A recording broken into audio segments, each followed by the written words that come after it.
नाज़रीन, खैबर बरसा union council Saikat के ॻोठनि मां बरसाती पाणी नेकाल न थियण करे केतिराई घर ॾही पट पइजी विया आहिनि, जंहिं सबबु मुताज़र खुलियल आसमान हेठि बेयारो मददगार वेठल आहिनि, पर ज़िले इंतिज़ामिया तरफ़ां हिन वक़्त ताईं मुताज़रनि जी बहाली लाइ के बि क़दम न खयां आहिनि। हुन हवाले सां ॾिसूं था अब्दुल हई शौक़ जी ही रिपोर्ट।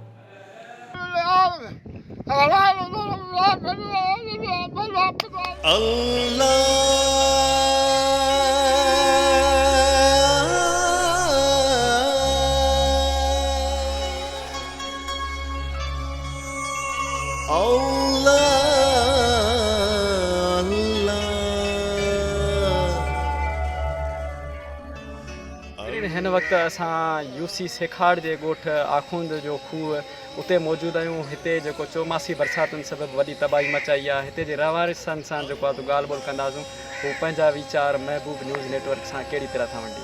असांखे ॾे वठे धणी पाण वेठो हिकिड़ो ई ज़मीन ऐं अचे सभु उन जे पुठियां वेठा आहिनि। सभु ॾिसो था के छा कंदे के किथे मथे चढ़िया के बचा हेॾां के बचा हेॾां दर बदर दर इहो त राह उन बेगुनाह इल्ज़ाम लॻायो अथनि, बाक़ी ॿियो कुझु बि कोन्हे को। आखूं फलंग ते इहो जंप कयो आहे, इहो बेबुनियाद आहे, कूड़ो आहे। ऐं तव्हां पाण ॾिसी सघो था, इहो सॼो ॻोठु आखूं फार्म आखूं जो खूह आहे जेको सॼो गुॾो पियो आहे, ॻोठु पाणीअ जे घेरे में आहे। ऐं उन खां अलावा आखूं साहिबु साईं जिन जूं तमामु घणियूं महिरबानियूं, जिन पंहिंजे मदरसे में ओताग में ऐं सरकारी गवर्नमेंट स्कूल आहिनि उन्हनि में जेको आहे सो पनाह ॾिनी आहे।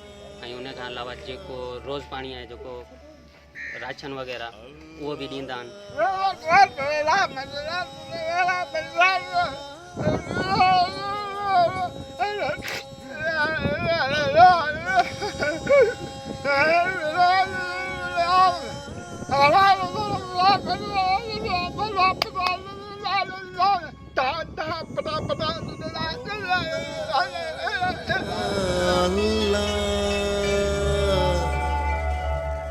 रोड ब्लॉक में भी जेके हिते आया आहिनि त इहे साज़िश आहे, या उन साज़िश में मथां खां हेठि ताईं जेके असांजा मुखालिफ़ आहिनि उन्हनि सभु शामिल आहिनि। ऐं हथ सां हिकिड़ो ड्रामो करे अची रोड ते वेही रहिया आहिनि, असांजा ज़ुल्म आहे, हीअ आहे।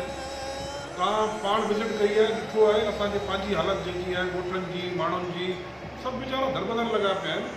असांजे ओताकूं ज़मीनदारियूं जेकियूं बि आहिनि उहे सभु ॿुॾी पयूं आहिनि। त कीअं असीं जेको आहे उन्हनि खे पाणी असां छॾियो आहे, सॼो ड्रामो कयो अथनि, साज़िश आहे, कूड़ आहे सॼो इहो।